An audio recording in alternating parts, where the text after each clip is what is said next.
자, 자바스크립트 자 3장이고요. 조건문 보도록 하겠습니다. 조건문에서 자바스크립트도 if문 쓰고요. 스위치 케이스문 씁니다. 표기 똑같습니다. 그죠?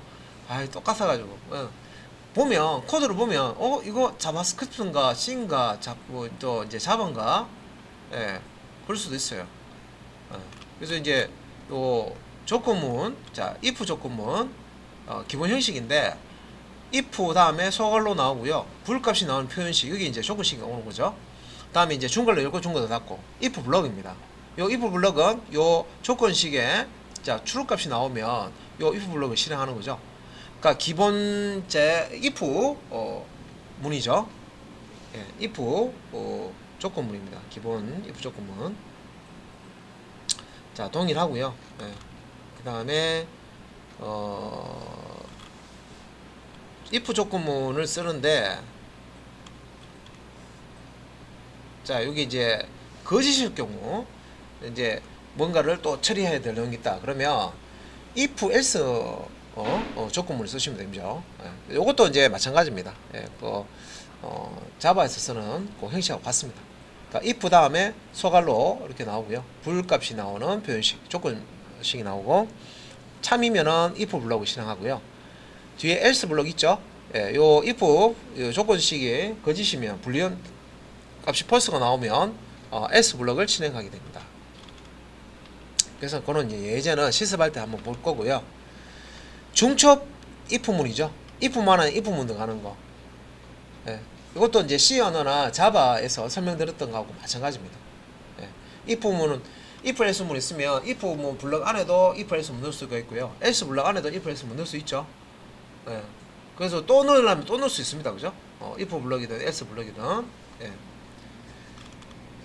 자, 중첩 조건문, 중첩 if문입니다. 그죠? 이렇게 쓸 수가 있고, 그 다음에 이제 우리가 if 조건식이 여러 개 필요할 때 이제 이렇게 else if문 쓸 수가 있습니다. 이것도 자바에서 쓰는 거하고 같습니다. if 다음에 첫 번째 조건식, 그죠? 그 다음에 이제 if 블럭 나오고, 그 다음에 이제 else if 나오고요. 위에 첫 번째 조건식이 거짓일 때, 그 다음에 이제 else 블럭을 이동하죠. 그 다음에 이제 else 단순 else 문이 아니고 else if 문이기 때문에 if 다음에 여기 이제 두 번째 조건식을 넣어서요. 첫 번째 이게 이제 거짓이다. 그러면 이제 두 번째 조건식이 와서 이게 또 참인지 확인하는 거죠. 이런 식으로 이제 else if 문은 원하는 만큼 필요한 만큼 여기 갖다 붙일 수가 있습니다. 계속. 그렇죠. 마지막에 이제 else 요 원은 옵션이죠. 요 마지막에 else는 else 문이 필요하면 넣을 수도 있고요. 필요 없으면 안 쓸 수도 있습니다. 그래서 이제 else if 문 가지고 실습 한번 해보실 거고. 그래서 if 문하고 그 다음에 이제 조건문에 이제 스위치 문이 있죠. 스위치 이거 외우실 때 스위치 케이스 브레이크 디폴트라고 외우시라고 그랬는데 자바나 C 언어 하실 때 스위치 케이스 브레이크 디폴트 똑같습니다. 표기법도 똑같잖아요. 스위치 다음에 여기 케이스에 있는 데이터와 비교할 어떤 이제 값이 오겠죠. 변수나 오고 요 케이스 문장은 필요한 만큼 추가할 수 있습니다. 그죠? 케이스 다음에 이제 여기 값을 넣고 콜론 넣고 그죠? 여기 이제 요 값하고 같으면은 참이면은 이제 브레이크 문까지 이제 실행을 하는 거죠. 브레이크 문은 필요에 의해서 생략할 수도 있고요. 브레이크 문을 안 쓰면 밑에 뚫고 내려가죠. 그죠? 그리고 이제 케이스 문에 요 스위치 값과 동일한 값이 없으면 마지막에 디폴트 문장을 실행을 합니다. 그래서 이제 그런 이제 예제고요. 이제 스위치 케이스 문 가지고 이렇게 플로 차트를 그려 놓은 겁니다.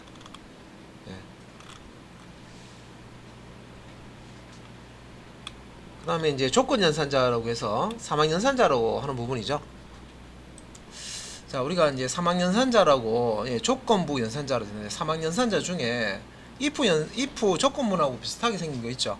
그래서 여기 표현식에 이렇게 여기 형식이 보시면 불표현식이라 되어 있는데 여기 이제 조건이고요. 물음표 기호 나오고 요 앞에 물음표 앞에 조건식이 참이면은 물음표 뒤에 있는 요 부분이 이제 선택돼서 이제 실행이 되고요. 만약에 물음표 앞에 있는 요 조건식이 거짓이면은 여기 콜론 뒤에 있는 부분이 선택되어서 이제 실행되는, 예, 요게 이제 조건 연산자라고 했습니다. 그죠? 예. 그래서 여기서 이제 항을 3개를 갖는 연산자는 조건부 연산자가 유일해서, 원래 이제 3항 연산자라는 거는 피연산자 개수를 가지고 뭐 단항 연산자, 2항 연산자, 3항 연산자 이렇게 부르는 건데, 3항 연산자가 하나밖에 없다 이 말이죠. 예, 이게 이제 조건 연산자라고 하는 3항 연산자가 하나밖에 없어서 그냥 조건 연산자를 3항 연산자로 하면 알아듣는다 이 말이죠. 예, 3항 연산자 하면 이 조건 연산자를 얘기한다 이 말입니다. 그러니까 형식은 간단하게 여기 보이시죠? 예, 이게 앞에서 자바 언어하고 똑같죠? 소갈라 안에 여기 조건식이 나오고 물음표 나오고, 자 여기 이제 값이 콜론으로 기준해서요. 콜론 앞에 있는 거는 참일 때 실행되는 값이고요. 선택되는 값이고, 콜론 뒤에 있는 게 거짓일 때 여기 앞에 있는 조건식이. 그래서 요거 같은 경우는 이제 리절트라는 여기 이제 상수로 이제 지금 지정을 하는데, 현수 값으로 여기 이제 0 이상 숫자입니다를 집어넣을지 0보다 작은 숫자입니다를 적어넣을지는 누가 결정합니까? 이 조건식이 결정하는 거죠. 예. 이 조건식이 참이면은 0 이상 숫자입니다를 선택해서 여기 리절트에 대입을 해주는 거고, 앞에 있는 조건식이 거짓이면 0보다 작은 숫자입니다라는 문자열이 이 리절트에 대입이 되는 거죠.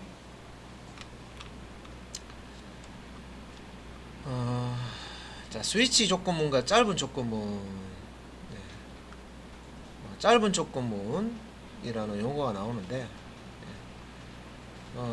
진짜 짧은 조건문은 요것도 앞에서 설명을 드렸던 내용입니다.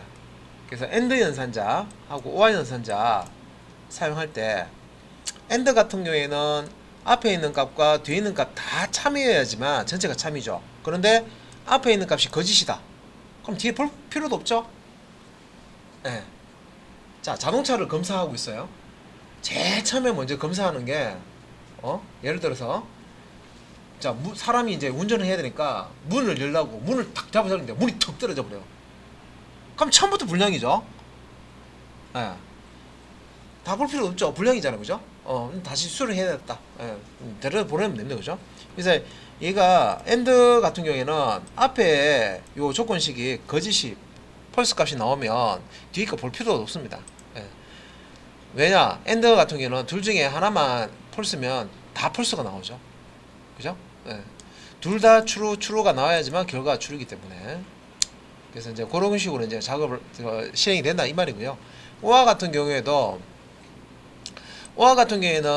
피연선제 값이 하나라도 true면 true입니다. 근데 처음에 여기 펄스면은 어떻게 돼요?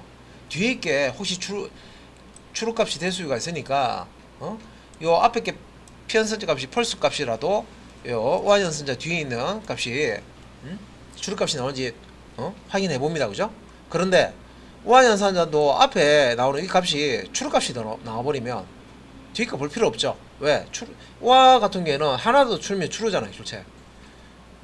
근데 하나만 보면 뒤에 뭐라 상관없다는 거죠. 예. 그래서 앞에 게 하나가 true가 딱 나왔다. 그럼 뒤에 거 볼 필요 없다는 거죠. 실행 안 해도 된다는 거죠. 그러니까 짧게 뭔가 인산을 한다는 거죠. 판단을 한다는 거죠. 그래서 어떻게 보면 이제 스마트하다라고 볼 수도 있어요. AND하고와 지금 이제 이런 식으로 처리하고요. 그래서 여기 이제 이런 조건문 사용해서 홀짝 구분하는 거 기본이죠, 그죠?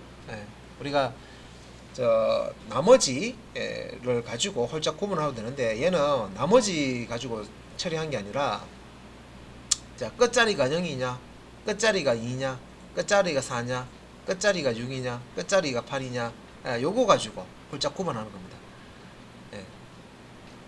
그래서 어떤 수를 이제 입력을 이제 하면 그 입력된 이제 그거는 이제 문자열로 입력되거든요, 기본적으로.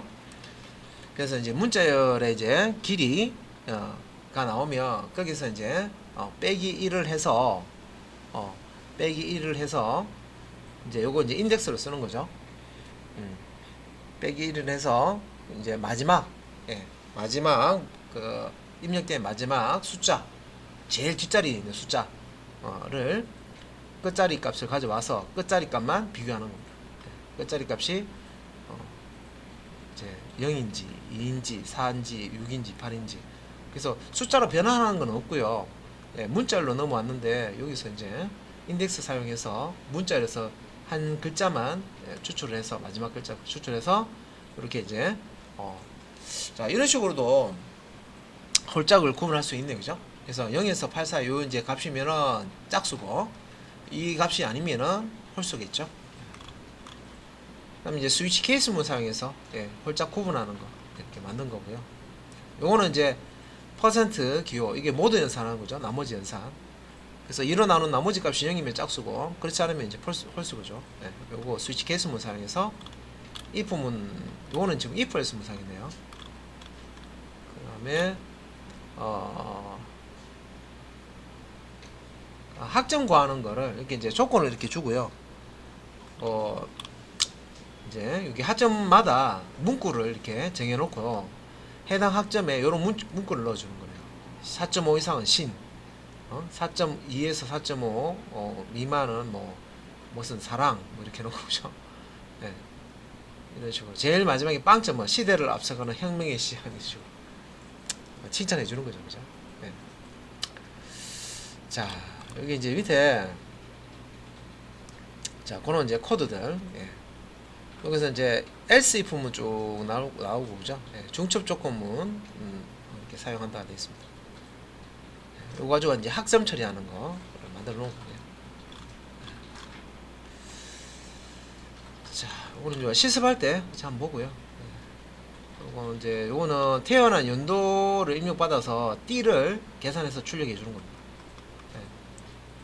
그래서 여기 이제 공식이 이렇게 나오고요. 태어난 해를 이렇게 입력을 하면 넘버라고 하는 함수 사용해 가지고요. 숫자를 이제 입력을 하면 프롬프트 사용하면 기본 문자로 넘어오거든요. 그걸 숫자화 시켜서 12로 나누네요, 그죠? 12로 나눴을 때 이제 나머지 값을 가지고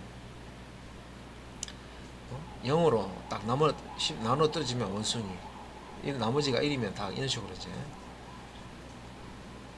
변수에다가 리절트 변수에다가 이렇게 띠를 넣어놓고 백틱 사용해서 자, 템플릿 그 문자열을 쓰는 거죠. 그래서 백틱 사용해서 요 달러 중괄호 안에 여기 이어라고 하는 게 변수입니다. 요게 이제 이어라는 변수 값을 출력해서 여기 이제 지원을 해주고 달러 중괄호 안에 리절트 값을 여기 넣어가지고 지원해 줍니다. 그러니까 몇 년도에 태어났으면 무슨 띠다 이런 식으로 이제 몇 년도에 태어났으면 무슨 띠다 이런 식으로 이제 출력해 주는 겁니다. 다음에 스플릿이라고 지금 나오는데 이 스플릿은 이제 메소드라고 생각하시면 돼요. 앞에 이렇게 이제 이런 이제 문자열이 있으면 문자열 객체에서 이제 쓸 수 있는 메소드 스플릿을 사용해서 이제 요거 콤마 문자열에서 여러 개 이제 문자열을 나눌 때 콤마를 기준해서 자른다고 보시면 되겠습니다. 그래서 이제 그 결과는 이제 배열로 넘어가겠죠. 이렇게 TTI라고 되어 있는데, 자 이런 건 이제 사용해서 배열 안에 요 0번 인덱스부터 값이 들어가 있겠죠. 그래서 이제 배열 안에 있는 값을 이제 출력하는 형태로 이어 나누기 12 한 나머지 값을 인덱스로 해서 TTI 배열의 인덱스로 특정 이제 띠를 가리키기 위해서 출력을 하는 겁니다.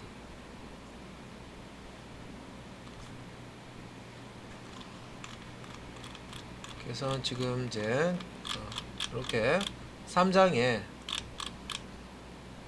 조건문까지 설명을 드렸습니다.